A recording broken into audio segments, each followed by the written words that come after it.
오늘은 교회력으로 삼위일체주일입니다.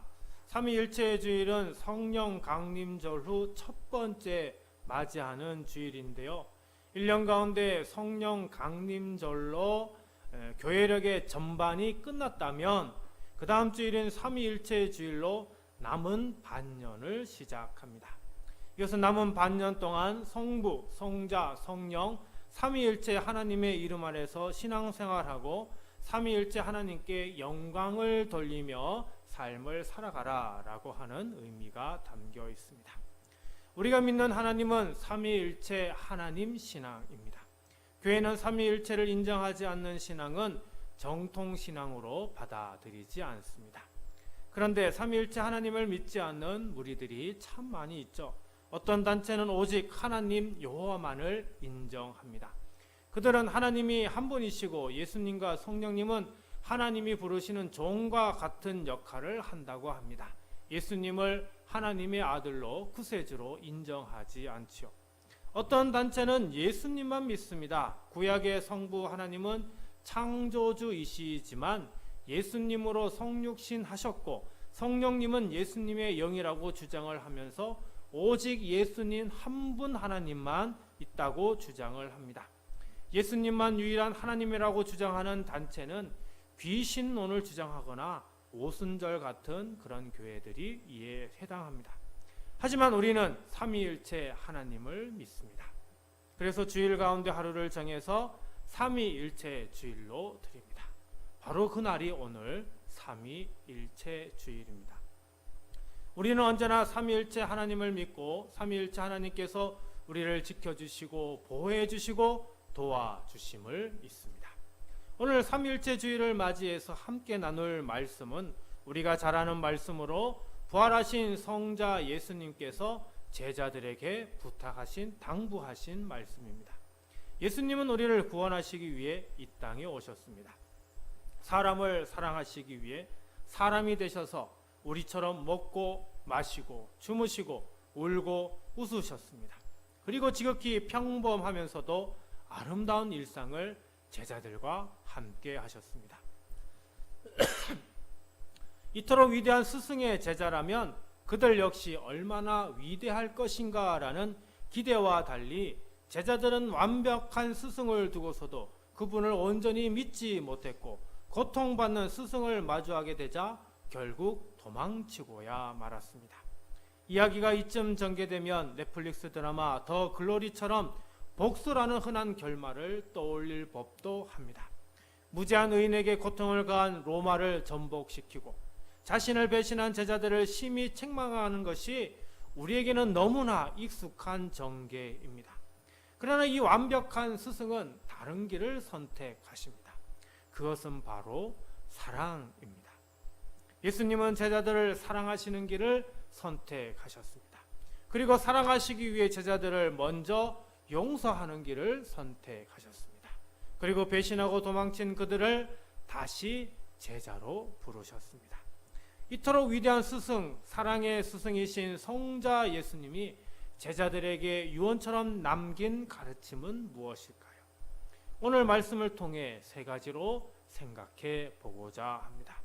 오늘 말씀을 통해 깊은 깨달음이 있으시고 은혜 받고 도전받는 시간이 되기를 간절히 바랍니다. 첫 번째로 예수님은 제자 삼으라 말씀하십니다. 마태복음 28장 19절 중에 앞부분에 있는 말씀입니다. 그러므로 너희는 가서 모든 민족을 제자로 삼아. 예수님께서 제자들에게 제자 삼으라 말씀하십니다. 예수님의 이 말씀에 제자들은 어땠을까요? 아마 너무나 부끄러웠을 겁니다.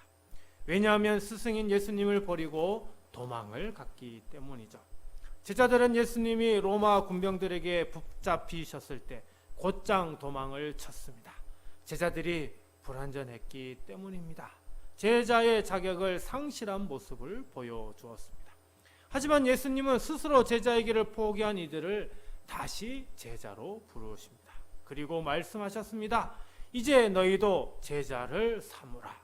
이렇게 말씀하셨습니다. 다시 말하면 이제 너희도 뭐가 되라는 거예요? 스승이 되라는 말씀입니다.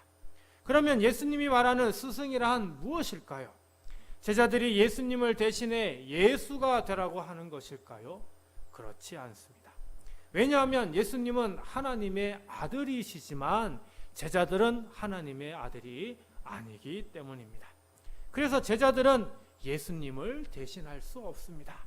그렇다면 제자들에게 어떤 스승이 되라고 하는 말씀일까요? 예수님을 전하는 스승이 되라는 겁니다. 복음을 전하는 스승이 되라는 겁니다. 제자들은 3년 동안 성자이신 예수님과 함께 했습니다. 제자들은 하나님의 아들을 통해 수많은 것을 배우고 훈련받고 도전받았습니다. 마태복음 10장 5절 이하에 12명의 제자들은 먼저 이방인이 아닌 이스라엘 민족에게 복음을 전하는 훈련을 받았습니다. 그러므로 제자들은 복음을 전하는 스승의 자격이 있었고 예수님이 이를 공중에 주고 계신 겁니다. 즉 다시 말하면 너희가 이스라엘 사람에게 복음을 전하여 성자 예수님의 제자를 삼은 것처럼 이제는 모든 민족에게 복음을 전하여서 예수님의 제자를 삼아야 한다라고 말씀하고 있는 것입니다. 제자들은 성자 예수님의 말씀에 어떻게 하였습니까? 예수님의 말씀에 순종했습니다. 제자들은 스승이 되어 먼저 예루살렘에 복음을 전했습니다. 베드로와 요한은 함께 동력하며 복음을 전했고 하루에 수천 명씩 예수님의 제자가 되었습니다. 복음을 전하다 박해를 받자 이제 본격적으로 이방으로 나가 복음을 전했습니다. 그리고 이 복음은 유럽, 아프리카, 아시아, 아메리카에 있는 모든 민족에게 전파되었습니다. 제자들은 주님의 말씀에 순종하여 모든 민족의 스승이 된 것입니다. 오늘을 살아가는 우리는 예수님의 말씀에 순종해야 됩니다. 오늘 우리도 모든 민족을 제자로 삼아야 합니다. 그러기에 먼저 우리는 우리 민족을 제자로 삼아야 하고 우리 교회는 바로 이 지역을 제자로 삼아야 합니다. 우리는 이 지역에 복음을 전해야 하는 우리 주님의 당부를 받았습니다. 예수님을 믿는 우리는 복음을 전할 자격이 있습니다. 단지 우리가 복음을 전해본 적이 거의 없기에 불안하고 염려가 있을 뿐입니다. 우리가 전도 훈련을 받지 못했다고 해서 복음 전하는 것이 두렵기 때문입니다. 하지만 한 번 복음을 전하고 두 번, 세 번 계속해서 복음을 전하다 보면 우리는 복음을 전하는 것이 어렵지 않다는 것을 경험하게 됩니다. 저도 여기 아래에 있는 식당 주인, 카세터 주인, 원룸을 관리하고 있는 어르신 등 이제 안면을 트고 인사하는 분들과 개인적으로 따로 얘기 나누게 될 때는 복음을 전하고 있습니다. 우리 사랑하는 성도 여러분, 우리 주님의 제자인 우리는 예수님의 마지막 당부인 제자 삼으라는 말씀에 순종하여 예수님을 증거해야 합니다. 그래서 그들을 예수님의 제자로 만들어야 합니다. 우리는 우리 민족뿐만 아니라 다른 민족의 사람에게도 복음을 전해야 합니다. 그래서 수많은 선교사가 해외에 나가 복음을 전하고 있습니다. 우리도 해외에 나가 선교할 수 있으면 좋겠지만 모든 사람이 선교사가 될 수는 없습니다. 그래서 선교하는 분들이 선교 잘할 수 있도록 각종 여러 가지 다양한 것으로 우리는 후원을 하고 있죠. 우리 교회는 아직 자립하지 못하고 있어서 선교 헌금을 정기적으로 하고 있지는 못하지만 앞으로 우리 교회도 선교 헌금을 정기적으로 하는 그런 곳이 많아질 수 있기를 저는 기도하고 있습니다. 무엇보다 우리나라가 더 이상 한민족 나라가 아니라 다민족 나라로 변모하고 있습니다. 수많은 외국인이 우리나라에 들어와 거주하고 있습니다. 우리 둔포 지역에 거주하고 있는 외국인은 우리나라 전체 평균 중에 상위에 해당이 됩니다. 우리는 둔포에서 밖으로 조금만 나가면 온갖 다양한 민족들이 거리를 활보하고 누비는 것을 볼 수가 있죠.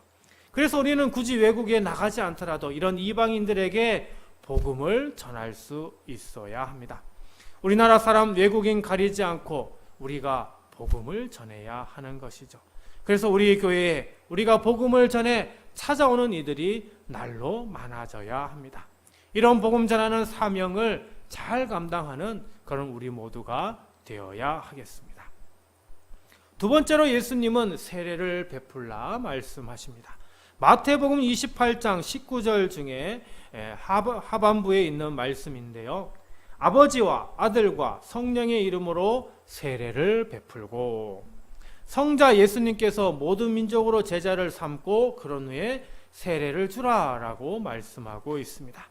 여러분, 세례가 무엇입니까? 먼저 세례란 헬라 원어 밥티조라고 하는 단어 속에 씻다, 깨끗하게 하다라고 하는 의미가 담겨 있습니다. 자, 그럼 뭐를 씻고 뭐를 깨끗하게 한다는 것일까요? 우리 몸과 마음에 있는 죄를 씻고 죄에서 우리 몸과 마음을 깨끗하게 한다라고 하는 뜻입니다. 즉, 세례라고 하는 것은 죄를 씻는다, 죄에서 깨끗하게 한다, 이런 의미가 담겨 있습니다. 여러분, 우리는 죄인입니다. 하나님을 알지 못한 죄, 하나님을 믿지 못한 죄, 하나님의 말씀을 따르지 못한 죄, 하나님을 신뢰하지 못한 죄 등 우리는 수많은 죄를 하나님께 범하며 살았습니다. 그러므로 내가 죄인임을 인정하지 않는 사람은 하나님께 세례를 받을 수 없습니다. 지금까지 하나님께 지은 그 모든 죄를 깨끗하게 씻고 하나님을 믿는 성도가 되겠다라고 하는 사람을 위해 우리 교회가 베풀고 있는 것이 바로 세례인 것입니다. 바울처럼 나는 죄인입니다, 나는 죄인 중에 괴수입니다 고백하는 사람만이 세례를 받을 수 있는 것입니다. 또 세례란 거듭난다, 구원받는다라는 의미가 있습니다. 사람이 거듭나고 구원받는다는 의식을 할 수 있는 것이 무엇이냐 하면 그것은 바로 물입니다. 사람은 물에서 숨을 쉴 수가 없습니다. 그래서 사람을 물속에 들어가게 한 후 건져짐을 받는 행위를 통해 구원받는 의식을 하는 것이 바로 세례입니다. 세례는 요단강에서 시작이 되었습니다. 세례를 받을 때 모두 4사람이 들어가게 됩니다. 집례하는 목회자, 그리고 세례를 받는 당사자가 있다면 양쪽에서 도움을 주는 2사람의 도우미가 있습니다. 목회자는 2사람의 도우미에게 당사자를 뒤로 눕혀서 물속에 완전히 잠기게 하고 스스로 나오지 못하게 합니다. 그런 후 일정 시간이 흐른 후 도우미가 당사자를 물속에서 건지게 합니다. 즉, 자기 스스로 구원받지 못하고 누군가의 도움으로 구원받았는데 바로 이 누군가의 도움이 바로 예수님의 도움임을 상징적으로 하는 것이 바로 세례인 것이죠.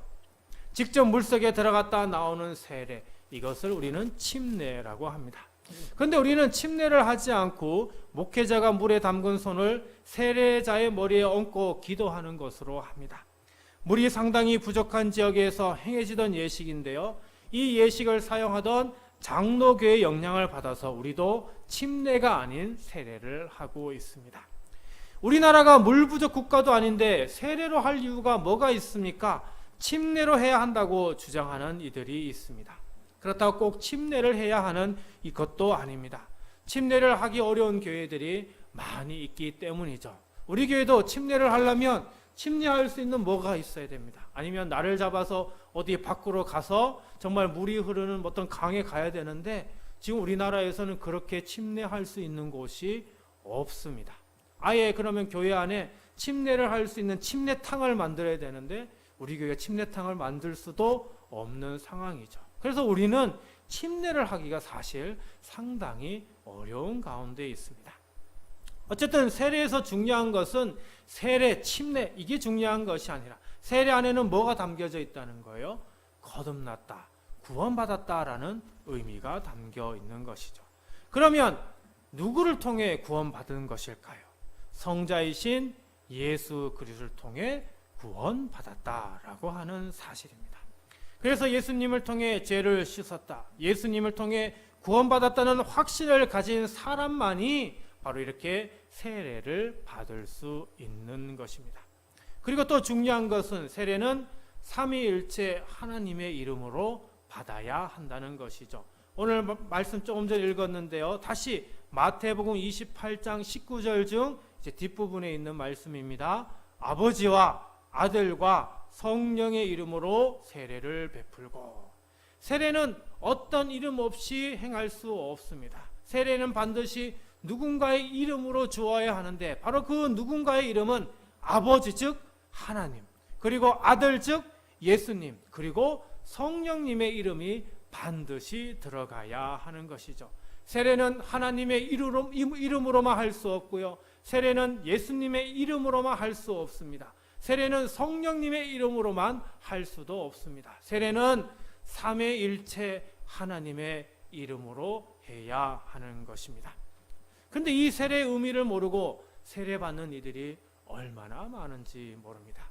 세례를 단지 교회 다니면 누구나 받는 요식 행위처럼 알고 있는 사람들이 있습니다.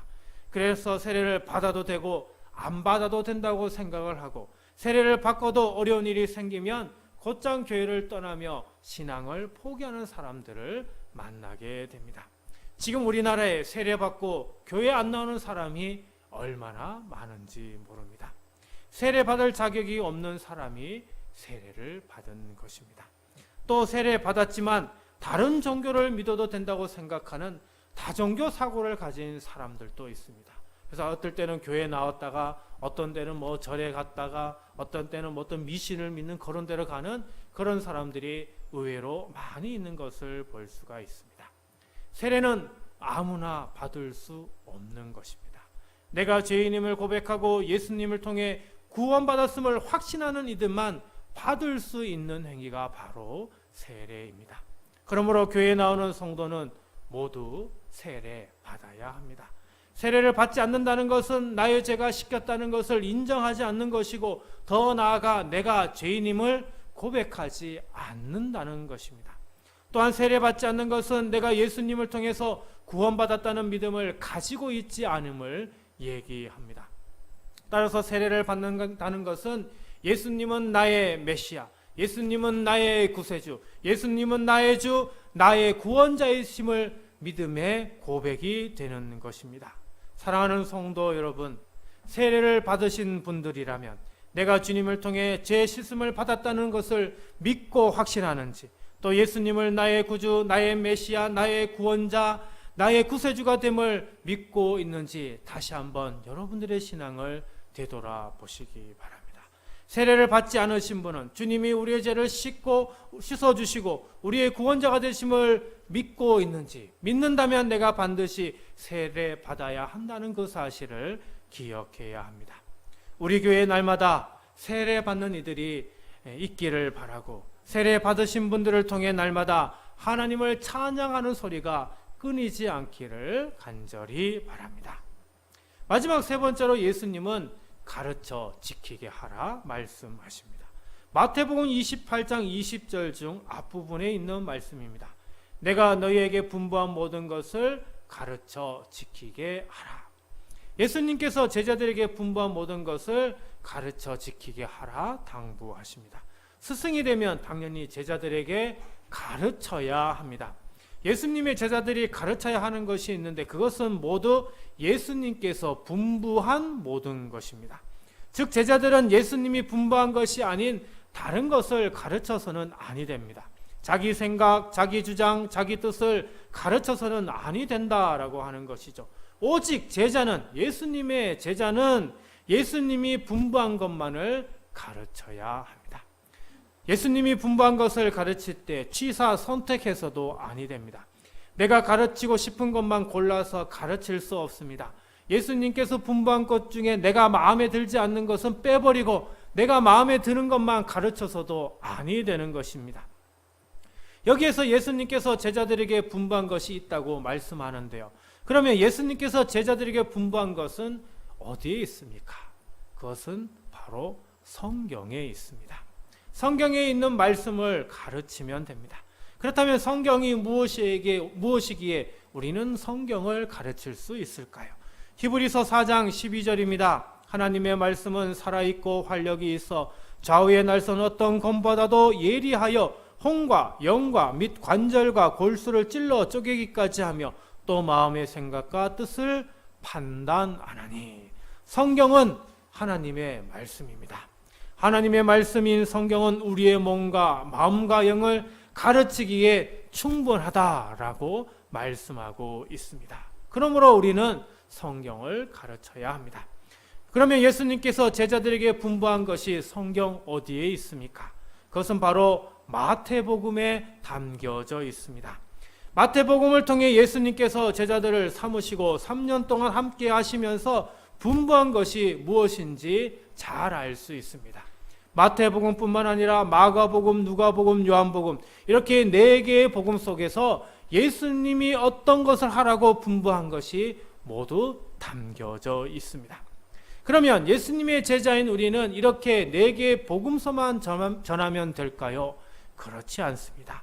신약 성경에 있는 사도행전, 서신서, 묵시서의 말씀도 전해야 합니다. 왜 그럴까요?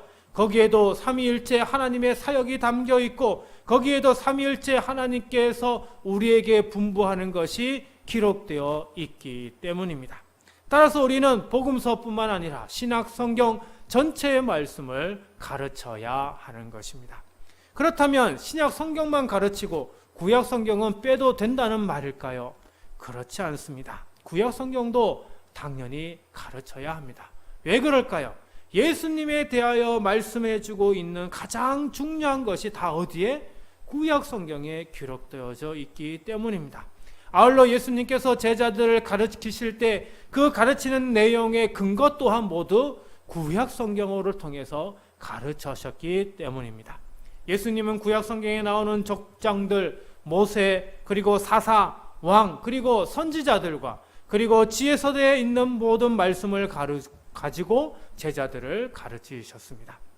그러므로 하나님을 믿는 성도라면 구약 또한 가르치고 배우고 훈련받아야 하는 것입니다. 우리는 영의 양식을 골고루 먹어야 합니다. 우리는 하나님의 말씀을 편식해서는 아니 됩니다. 성경 전체에서 복음서를 제일 중요시 여기고 그 다음에 신약 성경의 말씀을 중요시 여기고 구약 성경은 등해시하는 이런 모습을 보여서는 아니 됩니다. 우리는 성경 전체의 말씀을 하나님의 말씀으로 중요하게 여기며 그 말씀을 가르쳐야 하는 것입니다. 그러므로 하나님을 믿는 성도라면 가르치는 제자가 가르치는 스승이 되기 위해서는 하나님의 말씀을 1년에 한 번도 읽지 않으면 되겠습니까?